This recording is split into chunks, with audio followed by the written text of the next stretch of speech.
our continuing recognition of Black History Month. A look tonight at the rise and fall of a unique piece of Little Rock history. Historians say 9th Street marks a cultural corridor that set the tone for Arkansas, especially for the Black community. Channel 7's Alexis Rogers has been exploring the history. She joins us now with what 9th Street was like years ago. Beth Scott, 9th Street was a cultural mecca full of vibrant businesses. When I talked during my research, one of the many people that I talked to said that they are connected to this corridor.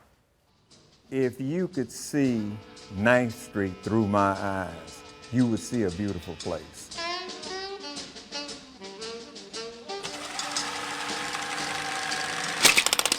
Starting in the early 1900s, 9th Street was a place full of hustle and bustle, informally known as Little Rock's Black Business District. So you had barbershops, you had beauty shops, you had dining rooms, you had clothing stores, grocery stores. All your Black churches was in this area. You name it, it was here in this area. There were two 9th Street. There was your daytime 9th Street, and then there was nighttime. During the daytime, 9th Street was a family-oriented place.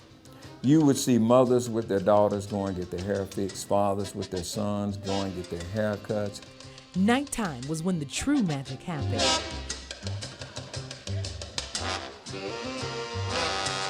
And you would hear a saxophone player warming his sax up. Then pretty soon you would hear a guitar player.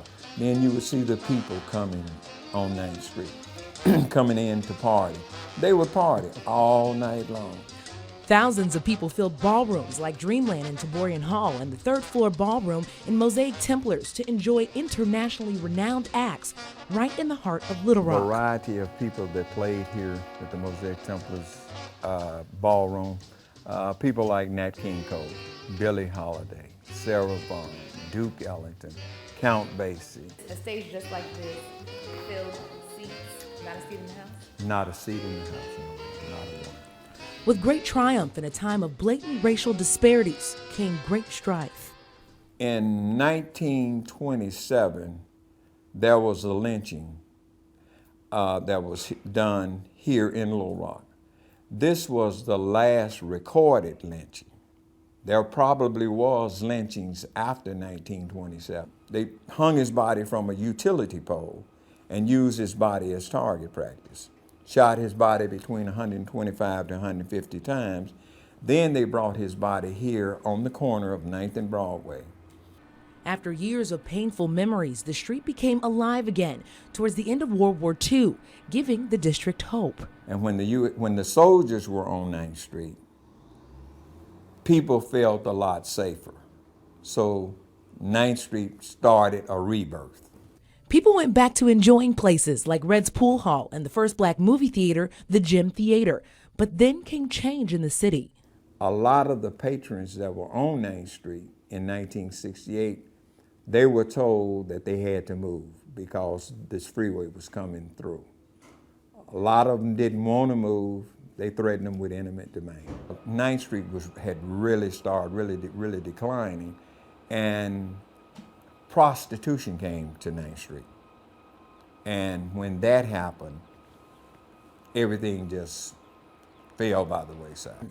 Prostitution stained the streets for about 5 years. As fast as they started moving out, they were tearing these buildings down. And there was a 10-year window in there from 1968 to the last building that was destroyed in 1978.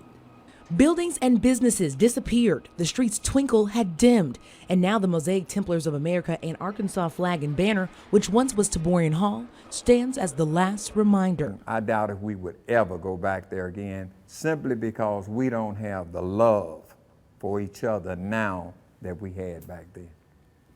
There were so many more businesses and fascinating stories that I wish we were able to share. Mr. Brown says he hopes that one day the street can have historical markers in the respective places to allow the cherished memories to live on. To learn more about the history of 9th Street, check out our website at katv.com.